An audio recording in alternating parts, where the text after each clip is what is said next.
On November 24th, Reuters reported on the Trump administration issuing a new order. So this was an internal memo that they were going to re-vet all of the refugees that were brought into the United States during the Biden administration. And this was particularly with an eye to those Afghan refugees because of our disastrous pullout. It was chaotic, there was no order, it was rushed.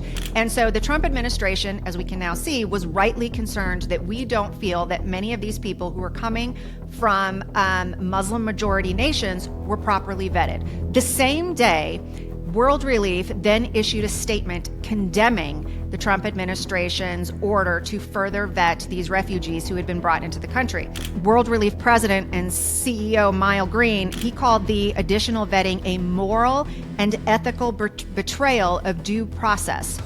And World Relief VP Matt Sorens said that it would re-traumatize those refugees who had been brought into the United States. So the day after that, Ramanullah Lockenwall, the alleged shooter, I'll say alleged because you have to say these things, but obviously there were many witnesses, watched him shoot two American National Guards people. And when he did this, he was yelling, Allahu Akbar. So we can kind of tell from that what his motivation was. So, I mean, there's a huge irony in the fact that not only did World Relief issue this statement condemning the additional vetting the day before, but they also reportedly were the ones who settled this terrorist in Bellingham, Washington.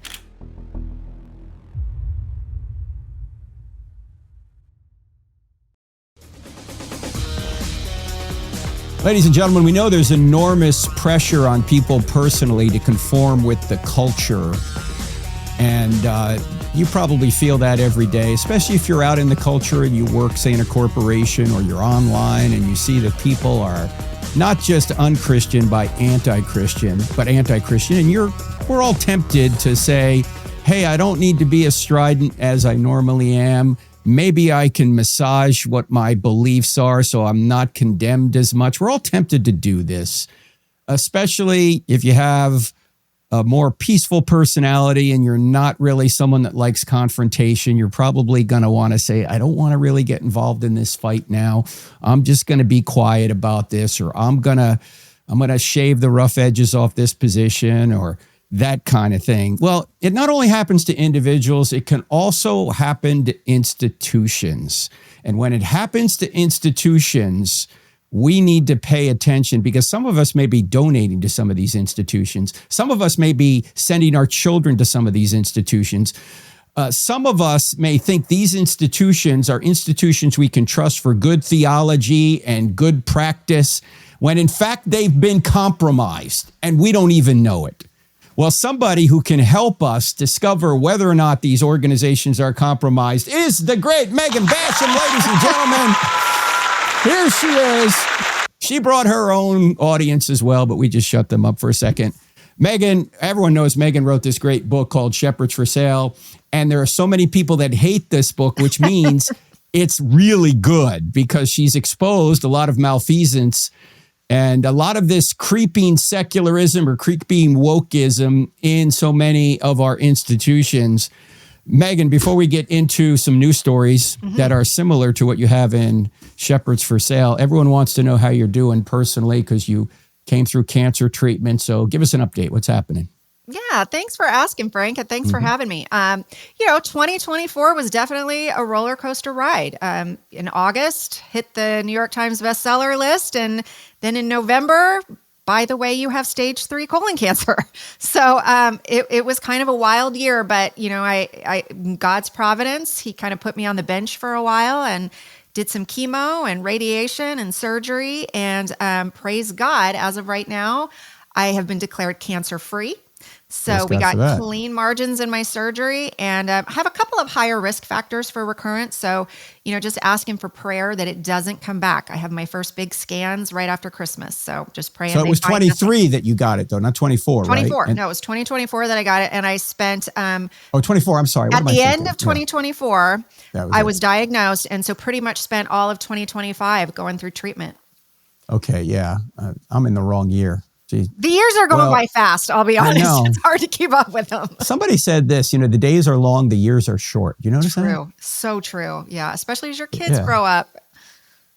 Now, I've got my brother-in-law is going through cancer for the third time treatment. Oh, man. He says that there's something out there known as scanxiety. Yep. I've got a little bit of scanxiety right now. In fact, coming up on, I know that my first scans are coming right after Christmas. So, all right. Yeah, if you'll say a prayer for scanxiety. Yeah. Pray for Megan. She's doing great work. You're on the Daily Wire. You do a morning. Are you on every morning? I'm not on every morning. I'm on a few times a week. So I kind of, I'm sort of a Jill of all trades in some ways. I do our podcast reporting. I do some print stories. And in fact, right now, I'm actually working on a very fun project associated with our new release, Pendragon, which I'm super excited about. What's Pendragon? Tell us Pendragon. about it. So it was the Pendragon Cycle is a fantasy novel series with strong Christian themes. I think they were published in the 90s, maybe the 90s, by a guy named Stephen Lawhead, really beloved by fantasy fiction fans. So we have turned it into a live action fantasy series that's going to be premiering in January. And I've seen it and it's so good. So I get to do some associated projects with that. And I'm a fantasy geek, so I'm super excited about it. And is this for adults or kids or both?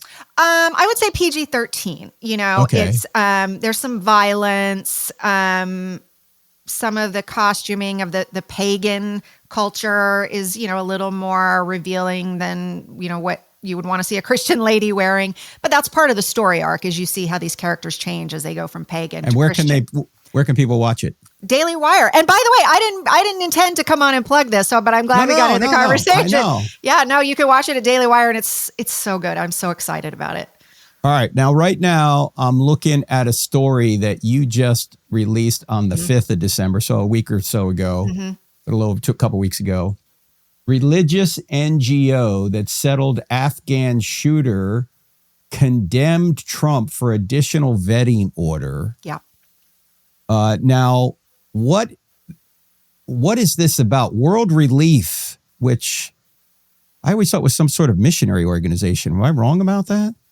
What is World Relief? I would say that you are. So to back it up a little, you brought up my book, and I will tell you that one of the strongest criticisms and pushback that I received about my book was my exposure of World Relief, because a lot of people look at this as a Christian humanitarian organization. Right. And so they were upset with what they perceived as my criticisms of this organization. Now, I would say this was not about criticizing them. This was simply about exposing the reality of where that organization gets its funding and what kind of work it's been doing. So it was established by the National Association of Evangelicals, I think way back in 1944. And for many years, it was just that. It was truly a humanitarian organization. It was privately funded.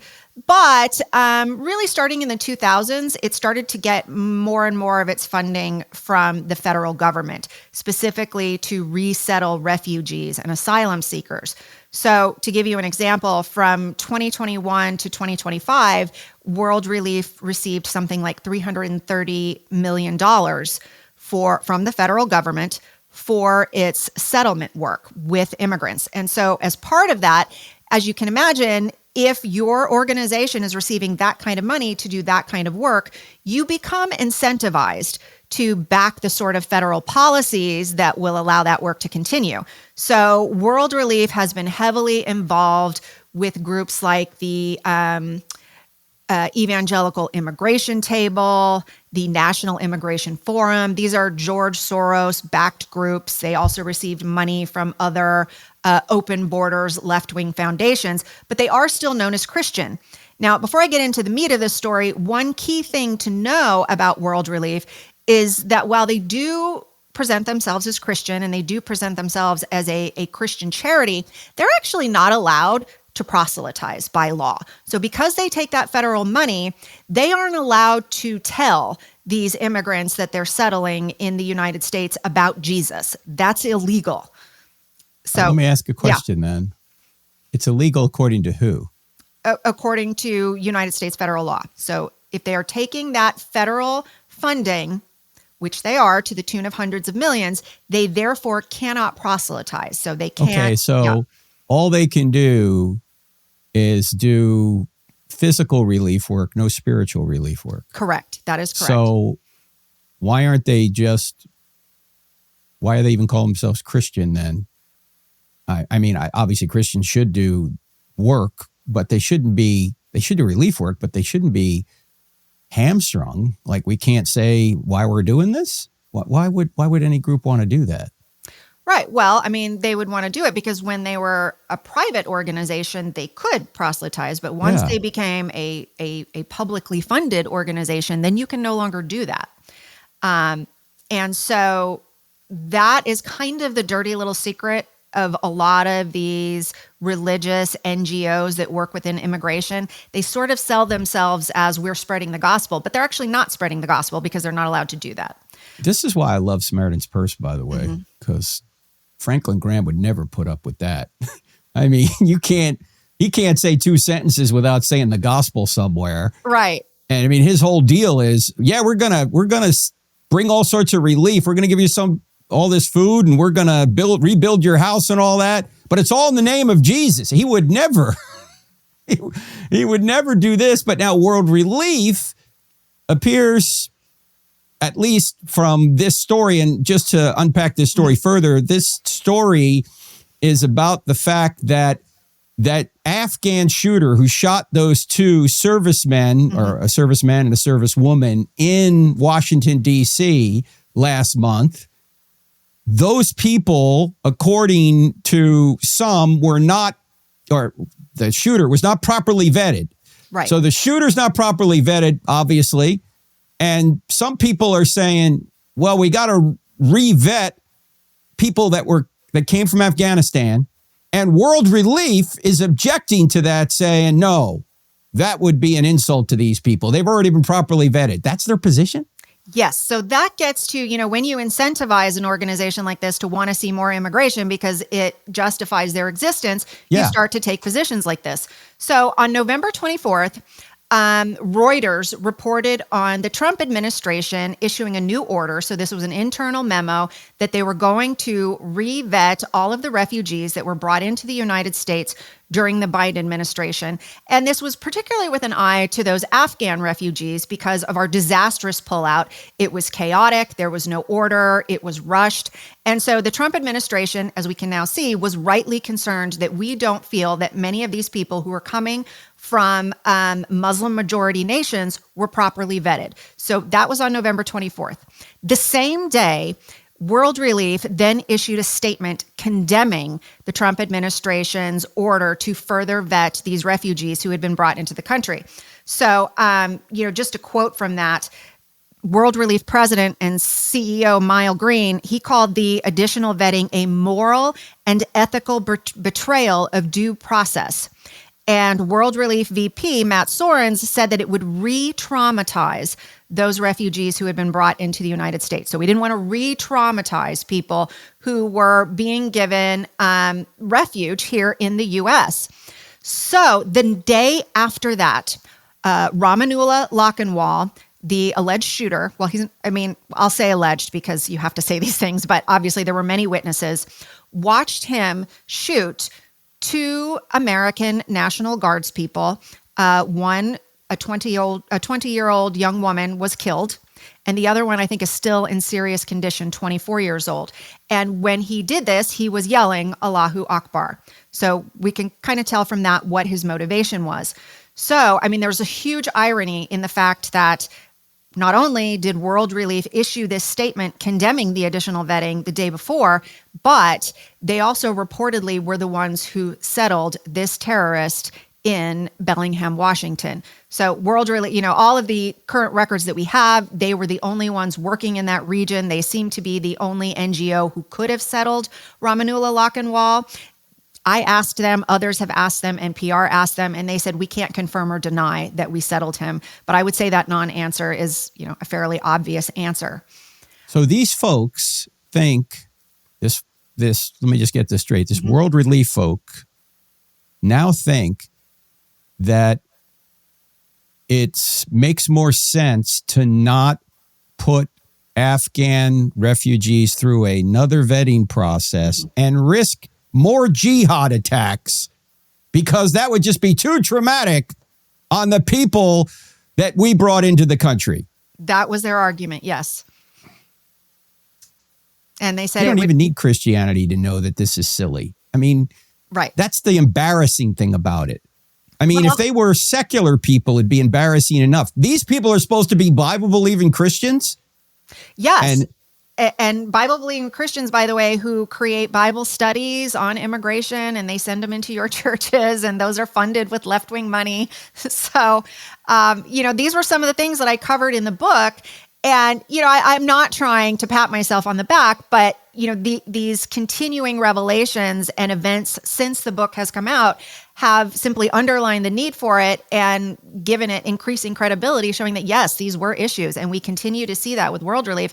And I'll tell you, Frank, I called them. I asked them about their statement of condemnation, and I said, we now see that there was a legitimate call for further vetting of these refugees.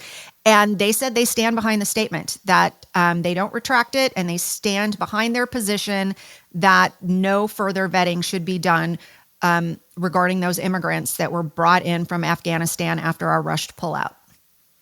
Because of due process. Correct. First of all, these people are not U.S. citizens. They were brought here by our own grace.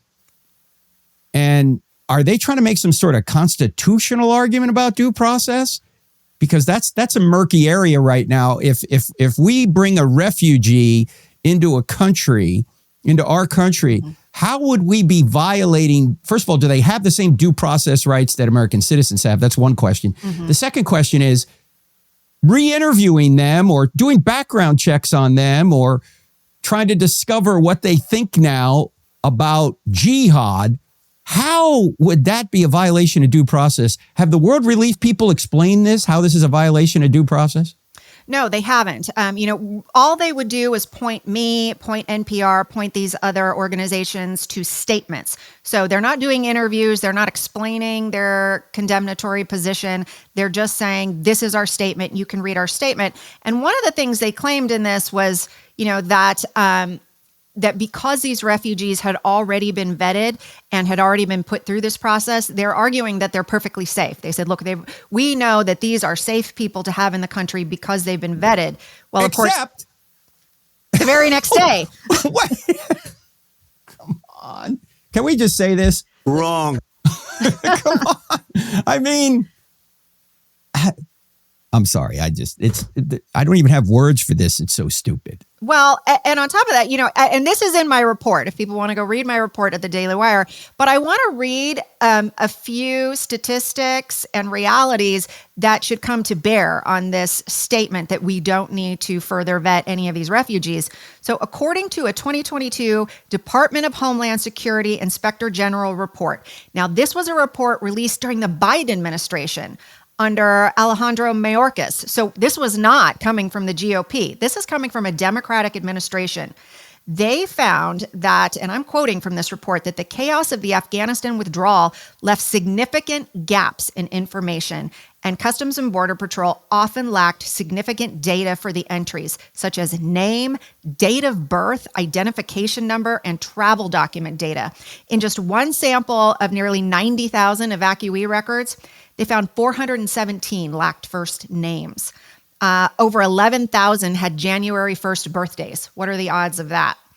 7,800 had missing or invalid travel documents. So what we know is that, no, these people weren't vetted properly. We have all kinds of, and look, it's a little ridiculous to claim that they were vetted properly because it's not like they keep, good records in Afghanistan. So That's how we get all of these people in our country. We don't know their first name. We don't know their last name. We don't know where they were born. We don't know their birth date. So we have tons of people. We have, thousands and thousands and thousands of people from terrorist nations coming into our country, and we don't have background information on them. We don't know where they're coming from or who they're affiliated with. By the way, so many people are confused about the immigration issue. We have to do a full show on it at some point, but I'm writing up a 10-point paper on it. And I'm just going to read you one point that I have here, just so it's not covering the waterfront on this issue. But there's one point I want to make because people are confused about it. And the point I'm making here is, I'll just read it. It says, the Bible distinguishes between legal and illegal immigrants. So God told the Israelites to care for sojourners. That's true. That's Deuteronomy 10:19. This doesn't mean, however, that we should open our borders or ignore our immigration laws. Old Testament professor James Hoffmeyer shows that these sojourners, and there's a Hebrew word for this, ger, G-E-R in English, were people who had entered Israel legally, but a foreigner who had entered illegally did not have recognized standing as a resident alien. So he wasn't considered a sojourner, but simply a foreigner. It's a different Hebrew word. Nowhere does the Bible say that the illegal immigrant, Zar, Z-A-R in English, has a right to stay in a nation not their own. Every nation has the right and responsibility to deny immigrants outright or select only the ones who will not harm their citizens, but be a benefit to their country. That's why we have nations and immigration laws to begin with. Innocent people must be protected, and not everyone can live in the same place. Yep. All right. There's more on that coming, ladies and gentlemen, but there's so much confusion on this, Megan. It was God himself who set up borders and said that he appointed people to live at certain times and places, and governments are set up to protect innocent people from evil. Every individual government is responsible to their own people to protect them from evil. And if we allow people in our country unvetted who are likely, or at least have a higher probability to have a jihadist mentality, we're not doing our job as a government to protect our own citizens from evil. Yeah, absolutely. That's exactly right. And Frank, I'm glad you're doing this because there is so much needed information for Christians on what the Bible says about immigration, what our responsibility is as both Christians and American citizens. I can tell you, just yesterday, you started seeing the signs out in front of the progressive churches saying that Jesus was a refugee and, would he find room at the inn in the United States? Mm-hmm. So these are the kind of ideas that have to be combated with scriptural wisdom. But the issue is you do have these extremely well-funded organizations like World Relief out there deliberately muddying the water about what scripture requires from Christians when it comes to this issue of immigration. Now, we don't know, to be fair, we don't know their motivation here. All we're saying is where there's smoke, there's normally fire. And if they're getting millions of dollars of taxpayer money into their coffers that they didn't get prior, it may cause them to change their theology in order to keep that money flowing. Ladies and gentlemen, as you know, we've talked about this program several times. Sex, money, and power are the big three temptations we all have to deal with. We might reinterpret certain passages in light of our desire for sex, money, or power to our detriment and to the detriment of the nation. So we have to be very wary of that.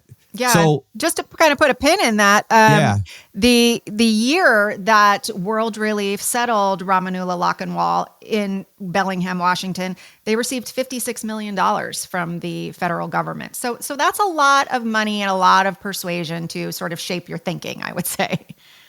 Absolutely. So we're going to put that article that Megan wrote in the show notes. Megan, you have another article that came out recently that we got to look at, and this is going to really annoy people, but that's what we do here. We annoy people, all right, for good, because we want them to know the truth. And this one, you yourself said that this title might be a little over the top. You didn't make the title, but the contents is spot on.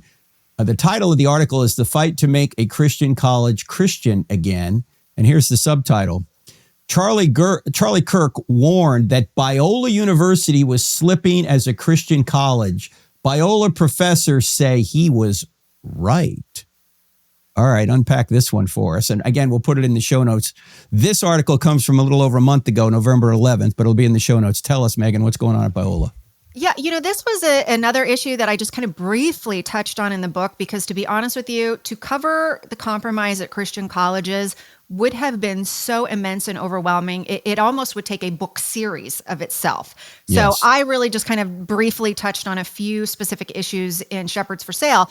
But, the continued reporting from really faithful, wise, discerning Christians who are associated with Biola and who've been tracking this have showed how necessary it is. So I will say that I came to this story late. So Elisa Childers, who I know is a good friend of yours, and Krista Bontrager at the Center for Biblical Unity, they had already been talking about these issues. I was kind of like everyone else, watching and reading their materials as they were detailing how Biola had, for example, instituted a DEI department at one point, how they were welcoming lecturers who were teaching critical race theory. Elisa in particular pointed to their former statement on human sexuality that seemed to leave room for things like transgender bathroom facilities and things like that. They have since updated that. But as that criticism was coming in and as that debate and conversation was roiling, a source reached out to me and said, hey, there's another element of this Biola story that people are not aware of. And what it was that the head of their counseling department had declared herself an LGBTQ ally on the mentalhealth.com website. So, obviously that flies in the face of Biola's statement of faith. And not only did the head of the Rosemead Counseling Center say that, she also signed an amicus brief opposing Colorado's ban, supporting Colorado's ban on so-called conversion therapy. So the way that Colorado defines conversion therapy would really mean a Christian therapist doing anything to suggest that you can stop your LGBTQ, your gay, your transgender identities and behaviors. So if you took any steps to say you can stop pursuing this kind of activity, you can even pray with a client to say, Lord, help me lessen these desires. Any of that would be covered by this Colorado conversion therapy ban. So Alliance Defending Freedom is bringing a case against that Colorado ban. It's going up to the Supreme Court. So the head of Biola's counseling department is supporting the ban on a Christian counselor being able to consult with a client about how scripture might teach, how we can lessen these desires, how we can flee from temptation. And so that was what I revealed in my reporting. So this was another piece of the puzzle of what has been going on at Biola. And, some of the other things I covered that were lesser revelations in the article, but still important, was like the fact that just this past September, they had a speaker on the subject of quote unquote guilty whites. And he was talking about how in chapel, so this was, within the chapel setting, talking about how maybe it's true that all the white people in the antebellum era didn't own slaves, but that's only because they couldn't afford it. It's like luxury cars today. They probably all wanted to own slaves. So it was a fairly shocking sermon message, kind of wrapped at this chapel. And so that was something else that has been covered. So as this has been going on, Biola has pushed back. And I think what's important to note here is no one's saying that there are no sound teachers at Biola and that there isn't, good, strong, biblical-based teaching going on at Biola. We know that there are. We have friends there. We have, teachers that I value and trust, people like Sean McDowell and Thaddeus Williams and Fred Sanders, and I appreciate their work. But the fact that there are sound teachers at the school doesn't negate the fact that these other issues were going on. Now, Biola hasn't denied these issues, but what they have kind of done is come out and do a couple of podcasts where they're suggesting that, in one of them, they kind of implied, well, this is like gossip, except it's not gossip. It's true. It's got hard records. Krista, Elisa, and I all brought forward, hard documentation that these things are going on. And so that has been the ongoing debate. And I think it's important because it's not just Biola. And I think that's the thing we all need to realize is that Biola is sort of emblematic of the fight and the struggle and the debate going on at so many Christian colleges. And that was what Charlie was talking about. And I think Charlie brought up Biola, one, probably because it's a very large school, it's close to him, but also he was aware that this has been a very faithful Christian school, and you sound the alarm in order to keep your Christian institutions Christian. Absolutely. And this is a very thorough article that, again, we'll put in the show notes. You have that quote that you just mentioned from that so-called rapper who came in and talked about the problem of whiteness.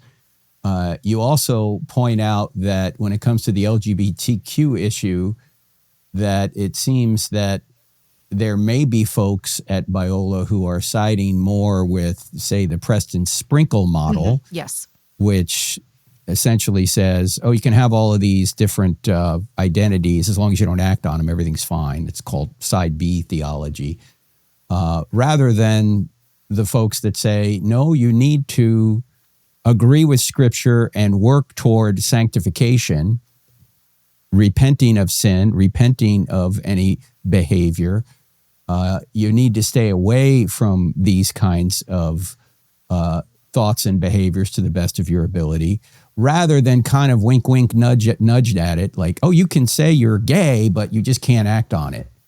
Yeah, we don't identify with our sin. And, right. I won't go into a side B revoice rant here, but these aren't just labels that we're fighting about. If you look into some of the material that is published at Preston Sprinkle's website and what he advocates for, it gets into some very bizarre practices like spiritual friendships. So that's part of what side B advocates. And that's like two people of the same sex pledging themselves to one another in a lifelong relationship that's not marriage, but it's some kind of relationship. And it endorses same-sex cuddling, hand holding. So, really kind of bizarre practices that are very far from scriptural.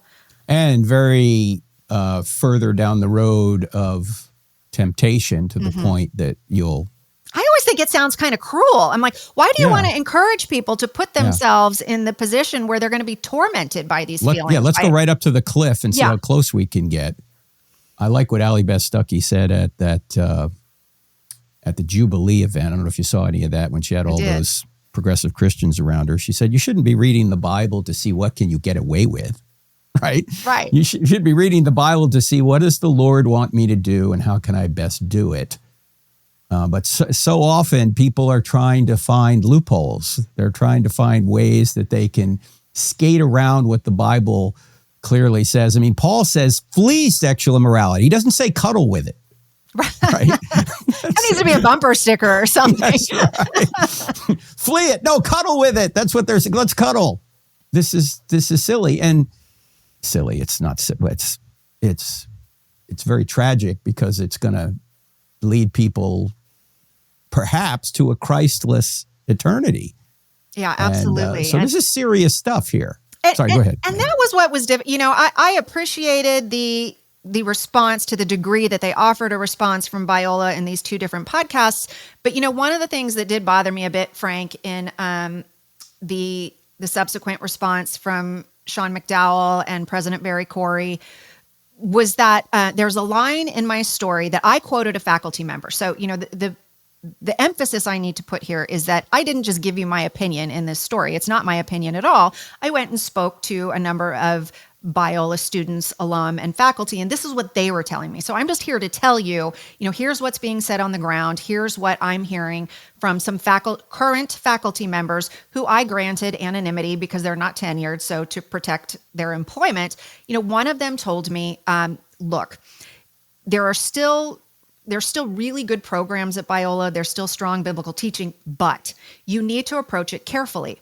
And what he said was, you need to approach it like if you're a parent, you wouldn't just send your kid to Berkeley and assume, that they're going to reinforce the ideologies and the worldview that you've taught your kids. You would never do that. And he said, by the same token, you can't assume anymore that Biola is going to do that either, which is not to say there's not good programs, but you need to approach it cautiously. You need to vet the teachers. You need to vet the programs. And they took a lot of issue with that in their podcast interview. All of them kind of went, we don't believe that any faculty member, any current, they assume that it must be some disgruntled former employee. And that is absolutely not the case. The faculty member that I spoke to loves Biola. He's a current faculty member, and that is what he told me. That, and I have a transcript of that interview. I'm happy to share it with Biola. Obviously, redacting any identifying information, but they can see that this was a real concern of one of their real faculty members. So, what I would do is encourage them rather than dismiss it, maybe hear that out and ask yourselves, what do we need to do to ensure that our faculty members don't feel like they have to give parents and students this warning that you need to be very discerning about, which programs and professors and courses you choose at Biola. In fact, you write in the article a quote from our friend Everett Piper. Everett Piper was for many years in the faculty and administration of Christian schools. In fact, for a while, he was the president of Oklahoma Wesleyan University. And here's what he says in the article. You actually quote him from the Washington Times. Everett said, "I never thought I'd say this," after he spent more than 4 decades as president, vice president, and dean of various colleges. He says, "But until the Christian Academy repents, you're better off sending your kids to a school run by pagans. At least the predatory professors there don't disguise themselves as your child's counselor, pastor, or priest," unquote. That's pretty radical there, Megan. Comment on that. Yeah, I think that's a really good point, and it's part of the reason I understand that Biola and its administration is feeling defensive right now, but it's actually one of the reasons why it's so important to maintain that discernment, because if a student knows that they're going to a secular university and they know that they have an atheist professor or a professor who's antagonistic to Christianity in some way, they're going to budget for that when they hear the teaching and when they get into the curriculum. If they're at a Christian school, they're not going to budget for that. They may just hear the teaching and accept it as doctrinally sound. And that's where it gets dangerous. And I think that's something that Elisa wrote about so eloquently. If it was a non-believer throwing fiery darts at her faith, it probably would not have had the impact that someone coming to her in the role of a pastor or a theologian did. And so that, I think, is the danger. And, it's tough because you don't like being the bad guy. I don't like it. I don't think probably Krista or Lisa like it either. But you sit back and go, listen, we're trying to help. In fact, if you would look at it this way, as the administration, I am hoping that this kind of reporting arms you to make reforms so that you can continue to be the faithful institution that you have been in the past. So this isn't about destruction. This is about restoration. Yes, and as the proverb says, it's better to have wounds from a friend than kisses from an enemy. Yes, amen. And so many of the policies that some of these Christian schools have, which are leaning DEI or leaning pro-LGBTQ, these policies are meant to get kisses from the enemy. And people like you and others are stepping up and saying, no, here are wounds from a friend. I want to protect you. By the way, this even goes to the whole so-called Israel debate, friends. When we say bless Israel, we don't mean that you approve of everything Israel does. If you want to bless anybody, you tell them the truth. When they're wrong, you tell them the truth. You correct them. You don't say everything you do is great. That's not a blessing. That's enabling people to go down the wrong road. So you bless people, you love people, not by approving everything they do, but by correcting them when they go wrong, and of course, approving them when they do right. And you're not saying that Biola is totally lost at this point, but you are raising an alarm that these people who are at Biola ought to take seriously. They have made a few positive changes, you mentioned in the article, but are there places they haven't that you're going, hey, why don't you guys fix this? Yeah, absolutely. Sorry, do we want to pause for the dog? No, go. Dogs are fine. That's an alarm right there. That is my alarm. That's right. I have that dog in place, Frank, specifically to act as my alarm. That's right. And so these are the kind of, the methods that you take that you go, I want to have someone that when they see something concerning, they make some noise. And, one of the things I had a really interesting conversation with an apologist and professor, and I won't name him because I haven't asked permission, but he talked a little bit about why these colleges go in this direction. And he said, part of the problem is you get boards that are almost entirely populated with people who either have a lot of money to donate, so they're not being chosen because of their discernment or their wisdom, but because they're able to donate a lot of money to the organization. So if you get someone who's wealthy and progressive, that's a really easy way just to come in and start to steer the organization in a different direction because, they have that money to use as leverage. Or there's someone who is coming out of corporate America, maybe Fortune 500 America, And on the one hand, it's impressive. It's an impressive resume. You have been the CEO of some major company. But the problem is, if you've been marinating in corporate culture for a long time, you've learned to make those compromises and to make those capitulations. You've learned, maybe you didn't want it, but you're learning we got to have a DEI department to ensure that we're not dealing with lawsuits or, to help keep the federal government during the Biden administration off our backs. So they start to do those things. And after a while, I don't think they realize that they have moved to the degree that they have, because this is just the water that they're swimming in. And they didn't notice how many capitulations or compromises they made over time. And this guy, I don't know if I like this term, but he used the term a sniffer. He said, you need a sniffer on your board who is somebody to sort of sniff out wonky ideology or compromise, and who will be willing to be the person to, bark at the bad guys when they're coming up to your door. How much of this could be driven too, Megan, by the same money motive that could be driving world relief, and that is government money? How much government money does Biola get, and are there strings attached to that money, either from the state of California or the federal government?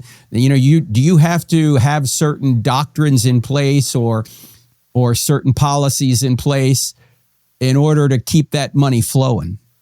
Yeah, I won't speak to Biola specifically because I have not looked into, where their revenues and funding are coming from. But yes, that does absolutely happen. You do have large donors. You have large secular left organizations that will give money to these colleges and institutions. And we saw this at Baylor, right? We saw a secular left institution that was going to give Baylor this huge grant. And by the way, this was just one that became public, but that same organization, whose name is escaping me right now, had been giving money to Baylor for years and years. This time they just got caught. And it was clearly a grant that was meant to research the LGBTQ plus IA community in such a way as to move Baylor in an affirming direction. So it was very obvious that was the purpose of the grant, that was the standpoint of the organization making the grant, and this particular time Baylor gave the grant back, but they had accepted, tens of millions, I think, from this organization in the past. And if you go and look at their School of Social Work, which is the department that was receiving all of this money, you will certainly see the impact of that funding. The School of Social Work at Baylor, their curriculum, their recommended reading, their lecturers, almost everything you find on that website, on that page, and within that department is now LGBTQ affirming, though officially Baylor will say that they're not. Watch where the money's coming from, friends. About a month before Charlie was murdered, he was getting some heat from one of his donors about an issue that this donor wanted Charlie to change his position. And Charlie was right about this position. The donor was not. And the donor essentially said to him, look, if you don't change, I'm pulling my $1 million a year donation. And Charlie was so mad. He said, I'm not doing it. I said, I remember we were getting off an elevator. I said, Charlie, this is one reason I love you. You're never going to bend for money. You're not going to sell out for money. And he couldn't be bought. And Erica can't be bought either. There are people that are upset with her. Okay, give your money elsewhere. Let me say the same thing about our organization. We're at the end of the year. We have a $300,000 matching gift. Ladies and gentlemen, if you don't like some of the things I'm saying, okay, fine. You can give your money elsewhere. But what we do, as you know, is we go to college campuses and we present evidence that Christianity is true. We answer a lot of questions. If you'd like to help us with that, since our security costs have now created a situation where we have to pay $15,000 to every campus we go to, because we don't charge students a dime. If you want to help with that, please go to crossexamine.org, click on donate. 100% of your donations go to ministry, 0% to buildings. We're completely virtual. We don't have any buildings. We come to you. You don't come to us. So if you can help us at the end of the year, that would be great. Again, we've got 15 colleges scheduled for the spring. Security costs have, as I say, driven this to $15,000 a campus. So we need your help. Thanks for your help thus far. But Megan, money, we all have to check ourselves because, are we doing this just for money? Are we doing this Are we going to change our theology for money? Are we going to change our theology for sex? Are we going to change our theology for power or for clicks? Mm-hmm. All very tempting.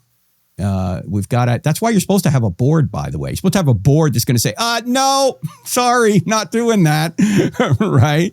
I want to ask you about another issue that's related to this. Mm-hmm. And that is you've uncovered that several Christian, so-called Christian schools have denied TPUSA Mm-hmm. student groups on campus. Can you tell us a little bit about that? And why have these so-called Christian schools said, no, you can't have a club here?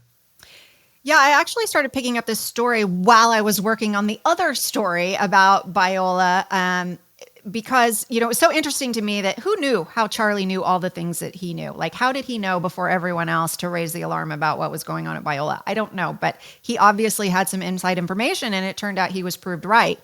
And so that was actually when I started hearing from some students at Biola who told me, well, back in 2023, we applied for a TPUSA chapter and they denied us then. And one of the reasons they denied them was because of a professor watch list. So TPUSA, and I actually think this is a great project. I see no problem with it. Probably very valuable. They started a watch list of professors who could be credibly proved to discriminate against Christian and or conservative students. So I think that's a useful public interest project, but Biola objected to that. So the students said, okay, we won't use that professor watch list then. We won't participate in it. We won't use it. Then can we have our TPUSA club? And they said, no, you can't have that. And, Biola said no. Biola said no. That's correct. So they're reapplying now. So after Charlie's death, this same student went forward and she's reapplying to try to get a chapter again. And that was one of the questions I asked Biola. Well, what is the status of this TPUSA club? And the student told me that they've been dragging it out since September when she applied, and that normally that she feels that she should have gotten the approval by now, and that other more politically progressive clubs have been approved. And so, that was her complaint. But that was sort of my first well, that's funny. Why would a Christian school object to a conservative organization like TPUSA having a student chapter when, we have hundreds and hundreds and hundreds of secular schools that are happy to welcome TPUSA? Why is that?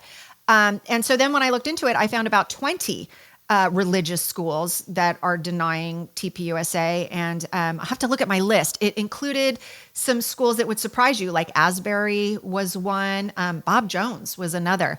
And some of them have said that they don't want to have political clubs. But, or Point Loma Nazarene, that was another interesting one where they said, we don't want to have political clubs. And yet they have had No Kings rallies. They have had Black Lives Matter related clubs. So when they say they don't want political clubs, that's not true. So what they're arguing is, well, we have these race-based clubs, racial identity affiliation clubs, but those aren't political, like TPUSA is political. Obviously, I would completely disagree with that. Those are political clubs. So they're applying a double standard here in where they're allowing the social justice woke clubs, but they're not allowing TPUSA. Not only that, but it presupposes that Christians ought not be involved in politics. Right. Like, why is that? Are only atheists qualified to run the country? Where do they come up with this nonsense? I mean, it's ridiculous. Everybody should be involved in politics. If you care about your country and you care about your neighbor and you care about religious freedom and your ability to preach and live the gospel, everybody ought to be involved. Why are they suggesting that a big part of life as a human being here on earth, politics, why are people suggesting we ought not be involved? So especially for an educational institution. Right. That's what I was going to say. Or that's a perfect time to have these clubs. Yeah. And these students have the time and the energy to get involved and see how their faith connects to the policies that they support. Also, can I ask you, has anyone answered this question? Mm-hmm. Why would any of these schools object to a professor watch list of a professor discriminating against any student, conservative or liberal? Why would they object to that? Wouldn't they want to know if a professor was discriminating against the student unjustly. I mean, we just had that story. In fact, it was on Fox News, a headline, a story about the Oklahoma University professor that apparently gave his student a 0, or maybe it was a female professor. I don't know. A 0 because the student. I think it was a trans-identifying professor. A trans-identifying that's professor. That's where your confusion is coming from. Okay, yeah. Who knows? Okay. It was a they. I don't know. But they gave the student a 0 for trying to make the case a pro-Christian case of some kind. That's just, why wouldn't people want to know that? Why wouldn't the administration want to know that? Exactly. And I think that illustrates the need for the program. So, to me, it actually would be a lot more educational to go ahead and bring these TPUSA chapters onto campus and let your students get involved and let them find out, look, these are some of the issues you may have to navigate, because it's not just in higher education. You may be on the job and suddenly find out that, your HR department doesn't like the views that you hold as a Christian. And suddenly you're going to be navigating, okay, legally, professionally, how do I deal with that? What are, the options for how I can respond here, both biblically and legally. And so I actually think it'd be a great educational opportunity. But yeah, for that reason, that was one of the reasons that a number of these schools cited for why they don't want to welcome TPUSA chapters onto campus. And in terms of getting deeper answers, I'll tell you, Frank, they don't typically like to talk about these things. So when you're a reporter like me and you ask them this question, first of all, it's very difficult to get someone on the phone. Usually what they are willing to do is correspond a little bit via email so that, they can carefully craft with their PR team exactly how they're going to respond to you. So it's not like you're having, extemporaneous conversations where they're being really transparent with you. That doesn't happen. And so, when I asked Biola about it, for example, I got a one-line response. Point Loma Nazarene pointed me to a statement. So neither of them are being very forthcoming, and they don't give you the opportunity to ask those follow-up questions. So I don't know. And has anything in your knowledge happened in recent weeks to move these TPUSA clubs forward on these Christian schools? Or I think, has Charlie's murder done anything to facilitate these clubs being on campus, or people are still giving them the stiff arm? The Christian colleges that I was covering are largely still giving them the stiff arm. Biola says they told me that, they don't agree with this student who's petitioning for the chapter with her version of events. They say it is going through the normal process, but it is worth noting that they rejected TPUSA only 3 years ago. So if they were to allow the chapter this time, they would be reversing their position, from a previous decision. And I suspect, this is just my opinion, but I suspect that the reason they're entertaining the chapter again is because of Charlie's death. I think probably if he had not been assassinated, they wouldn't be revisiting the question at all. I don't know all the details surrounding this, but as I understand it, if you're a publicly funded school, like even UCal Berkeley, where we were last month, unless they have a really good reason, they can't say no to a Christian club on the conservative side if they're going to say yes to a similar club on the liberal side. They're getting state money. But a private institution, like say Vanderbilt, they can say no. And many of these schools we're talking about are private as well. Right. So in case you're wondering, like you said earlier, there's a lot of secular schools that have said okay to TPUSA clubs, but they may have had no other choice if they're getting state money. But these these Christian schools, they may have more leeway to say no. And the mystery is, why would you say no to a club that is known for supporting Christians and supporting Christians politically who support conservative biblical positions, unless you were somehow, as an administration, against those conservative biblical positions? And if you are against those conservative biblical positions, why are you calling yourself a Christian university? Yeah, those are good questions. And, another thing that the Biola student said she was told, this was not told to me, but was that they were okay with having a conservative club. So I think they do have some sort of, Biola conservatives or something like that. There is a club like that. Their issue was TPUSA. And she told me that, part of it was that they didn't like Charlie's rhetoric, but didn't cite specifically what they didn't like. So of course they didn't. Right. Yeah. Because they as soon as you looked at the context of those quotes, it would blow their story out of the water. He's a racist. No. You haven't read the whole context of what he was saying. He wasn't saying that the Civil Rights Act didn't bring some good. What he was saying was it made race such a central part of what we do. It's led to all these unintended consequences where we're now still divided over race. It didn't solve the problem. He wasn't saying that it was okay to discriminate against black people. That wasn't what he was saying. He was saying that the solution that they put forth has created so many of these other unintended consequences like DEI and affirmative action and all these things that it's created trouble. And he's right. Right, absolutely. And I think, probably sometimes what you will get from these Christian college administrations is they just feel like it's easier to say no. Yeah, of course. Than to deal with the hassle. I mean, you have to remember at Point Loma Nazarene, they not only denied the TPUSA chapter, they took down a memorial for Charlie Kirk. So the students put up a memorial for him and they took that down. And yet they would allow no King's protests. So I think that obviously tells you, which direction that institution is going. Well, that was Jesus's philosophy. If it's too hard, just say no. Right. Don't do your Father, due do you want me to diligence. go to the cross? That's too hard. No, forget it. No, come on. I got to deal with my best life now. Please. If it's too hard, count me out. Is there going to be any persecution? Anybody upset? No. I got to please everybody. Please. Yeah, absolutely. Take up my cross. What are you kidding me? I got to take up my latte. You're always good for a one-liner, Frank. I'm always leaving these things. I'm going to steal that. Why are you calling yourself a Christian university if you're not following Jesus? Yeah, I mean what's the point?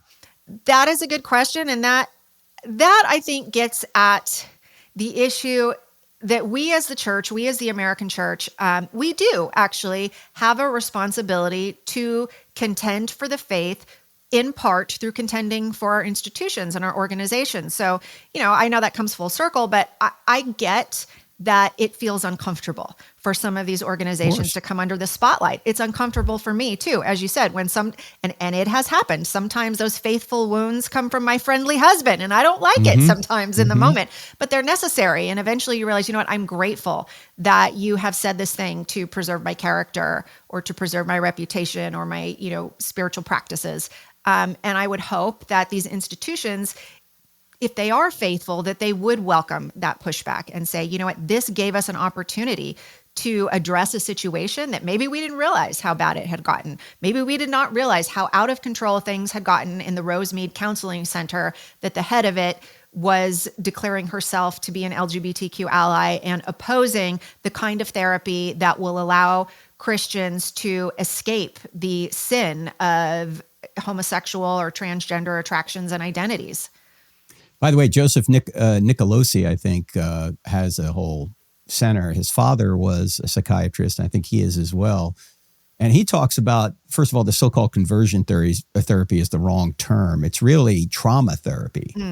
That the goal is to deal with trauma in somebody's past. And that often solves the unwanted sexual attractions that people have. It's really a trauma issue.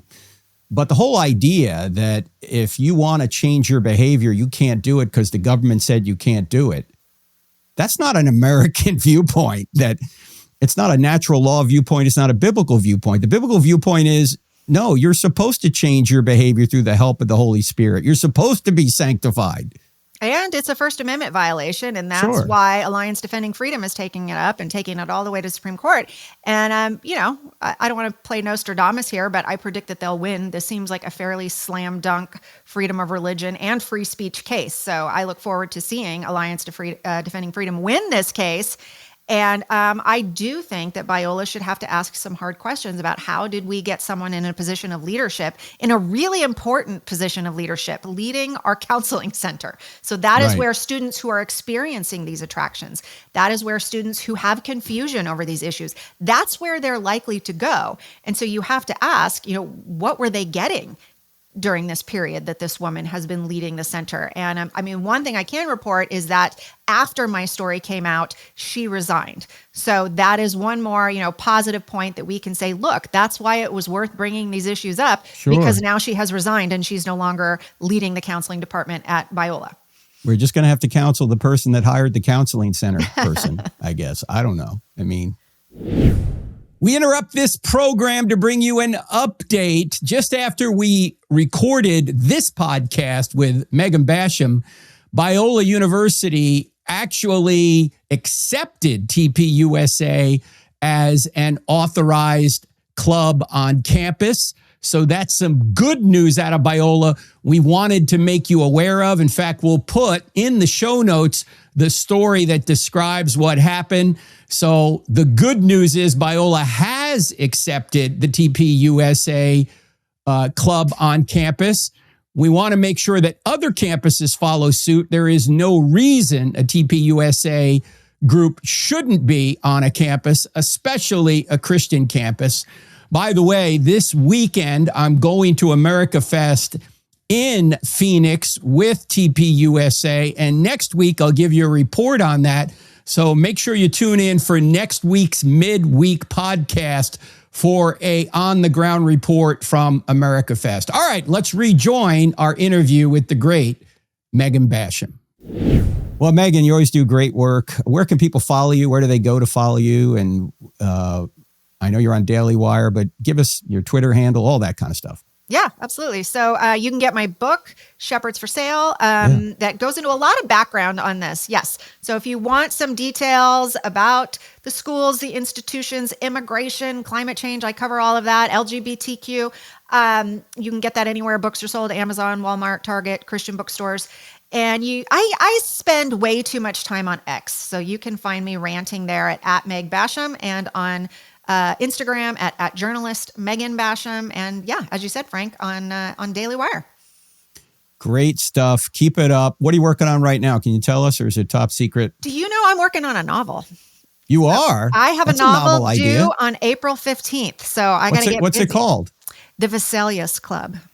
Oh, what's it? Can you tell us what it's about? Andreas Vesalius was an anatomist in the, I think, 15th century. So my book is about it's a historical thriller set in the 18th century about a young woman who is running around with a crew of Vesalius admirers, hence the name, digging up bodies. And suddenly she realizes that there's murder afoot. And so she has to solve this string of murders of pregnant prostitutes. It's a very dark book. Okay, Meg. All right. Look for it next year. Yeah. So it's due to PG-13 at least. It's yes. All I right. mean, obviously, within the bounds of Christian license, but there's sin in the world, there's darkness in the world, and hopefully this book explores that darkness to set off the light. All right. Well, maybe in April we'll revisit that and let everyone know about it. All right. Hey, thanks for being with us, Megan. Yeah, absolutely. Thanks for having me, Frank. And I'm glad you're doing well. I've been praying for you guys so much. Thank you so much. Keep praying for Erica too. She really needs it. All these crazy attacks. I know. That I especially pray for. Good. Yeah. Hey, we're going to have a lot more in the show notes too, ladies and gentlemen. So everything we talked about that we can put in the show notes, we will. So check out Megan's articles, check out her Twitter feed, check out what she does at Daily Wire.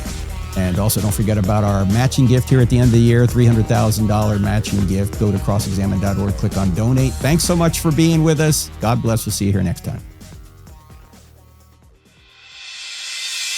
Would you like to turn holiday debates with non-believers into impactful gospel conversations? Cross-Examine has a free gift just for you. Download Truth at the Table, a holiday conversation toolkit to get expert advice from Frank Turek, Greg Koppel, Elisa Childers, and more. Stop scrolling, click the link in the description to download your free kit and get equipped today. If you're looking for solid answers to life's biggest questions, don't miss the latest episode of I Don't Have Enough Faith to Be an Atheist. Find it on Apple Podcasts, Spotify, Pandora, iHeart, OnePlace, and Podchaser. Tune in, discover the truth, and share it with someone who needs it. Let's keep spreading the truth together.